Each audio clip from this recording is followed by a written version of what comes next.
कोई सेंस है इस बात की?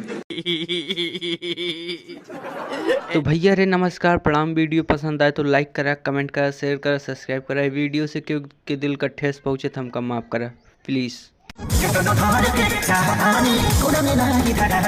अरे यार फिर तो ये बहुत बड़ी विपत पड़ गई। नहीं आप अपने दिमाग से सोचा, अगर कभी भावनाएं न पूरी होए तो जिंदगी का मतलब रह जाए। देखा कैसी बात करता है खेसारी भैया, कितनों भर के धरा तानी तबो न चाहा ताड़ू। फिलहाल हम कुछ गलत बोल दी इनका, लेकिन हो सकत ही बात इनकी असल जिंदगी खोए। कैसी अपमानजनक बातें कर रहा है लड़का ये।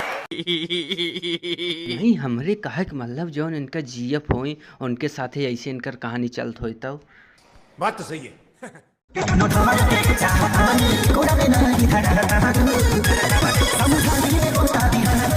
देख ला तेरे चक्कर में सवेर हो गया। नहीं क्यों कोनो बात समझाओ समझ जाए, चाहे बताओ समझाओ समझा सवेर हो जाता है। अब आप इन्हें सुन ली, देखिए इनकर का शिकायत है। बोला बिट्टी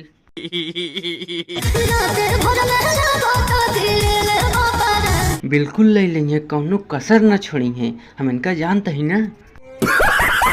अब एका पूछबे हम कैसे जानी थी, तो हम सुने हैं सोशल मीडिया पे। अब देखा भाई तू विश्वास करा या ना करा तो है मर्जी है। बात तो सही है।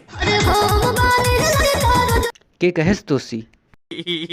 Okay bye bye. वीडियो पसंद आए तो लाइक करो, कमेंट करो, शेयर करो, सब्सक्राइब करो।